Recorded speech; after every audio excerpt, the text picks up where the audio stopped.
Les Poulbeau s'en vont en guerre. Entre 1914 et 1918, le crayon et les couleurs de Francisque Poulbeau se mettent au service d'une information d'un autre genre, le dessin humoristique qui, comme tel, informe, dénonce et donne à réfléchir. Poulbeau naît le 6 février 1879 à Saint-Denis. On le voit ici en 1913, puis en 1917. Louise Paulette Poulbeau, sa nièce, l'inspira pour plusieurs compositions. Il a présenté ses dessins au Palais des Glaces.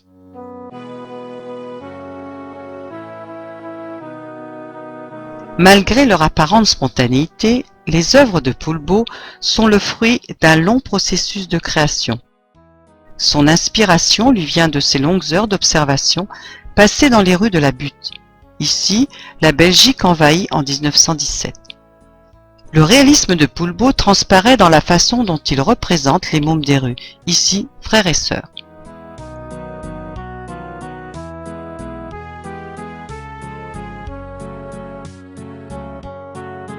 Pour combattre le manque de papier, les journaux doublent leur prix. Un bon communiqué et on vend le prix qu'on veut. Il en est de même pour le charbon.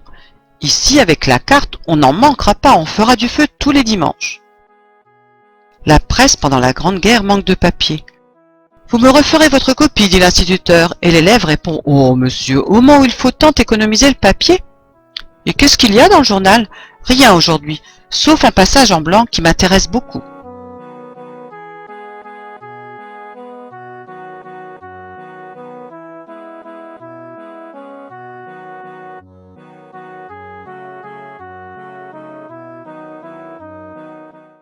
Poulbeau se sert des enfants pour montrer la violence de la guerre. Les enfants, eux aussi, jouent à la guerre. Ils s'en servent pour défendre leur cause. Si tu pleures, tu seras pas soldat. M'en fiche, la guerre sera finie.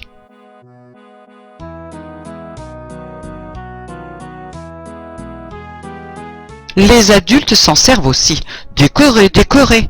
Ils ne savent pas le mufle que t'es. Les enfants utilisent les expressions des adultes. Cambronne, parlementaire. Mais on pense aussi à Noël, avec un arrière-plan de guerre. Poulbeau sort une série de cartes postales pour faire passer ses messages. Il pense qu'elles vont être écrites, en particulier pour les soldats.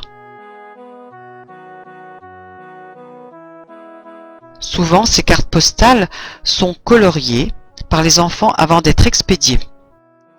Il met toujours en scène les enfants dans des décors de ruines et des paysages endommagés.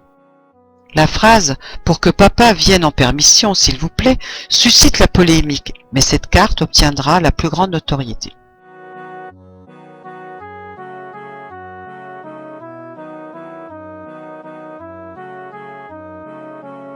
Poulbeau montre le peu de moyens dont disposent les soldats.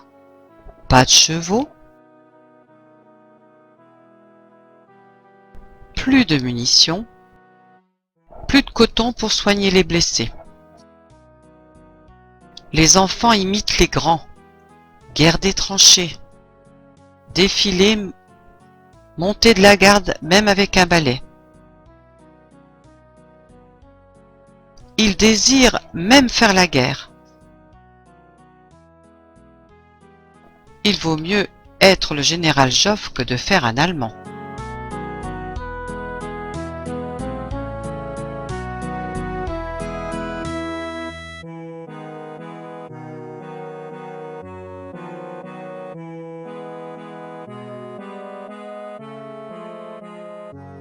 L'empereur François-Joseph est fortement décrié dans ses dessins.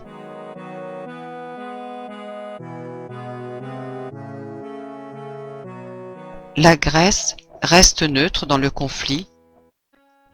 Le bébé immobile représentera Constantin, roi de Grèce. Un autre enfant représentera le pape, qui prononce la neutralité de l'Italie. Toi, tu regardes la bataille sans rien faire, t'es le pape. Poulbeau ironise sur la gravité des blessures, tourne en dérision le prince d'Autriche, mais surtout ainsi sur la couardise des soldats allemands en comparaison avec la ruse des Français.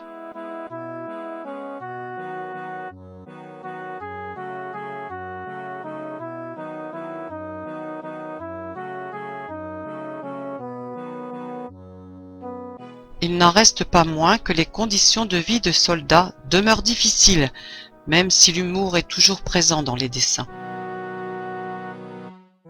Le soldat allemand est toujours caricaturé, un peu trop gros, casque à pointe, visage ingrat, nez rouge, barbe mal rasée, imposantes lunettes. La voracité est un vice fréquemment attribué à l'ennemi dans la propagande française. Les soldats français paraissent, eux, plus détendus. Ils fument la pipe, l'État assure la distribution gratuite du tabac dans les tranchées, se reposent ou écrivent leur courrier.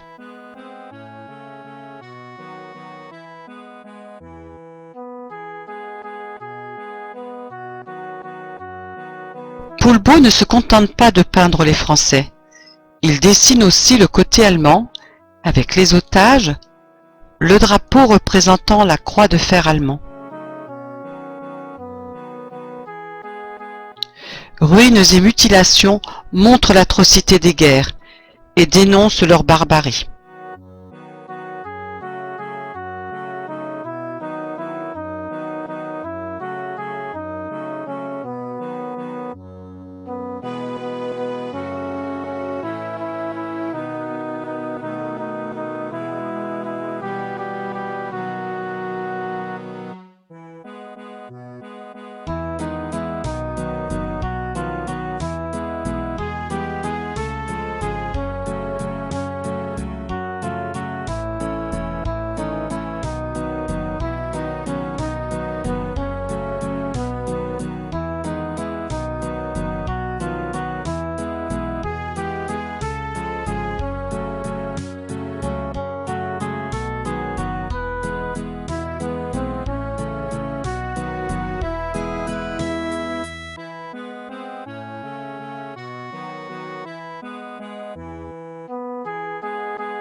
Les grands-parents, très présents, racontent leurs souvenirs et comparent cette guerre avec celle qu'ils ont vécue. Les Allemands sont encore caricaturés.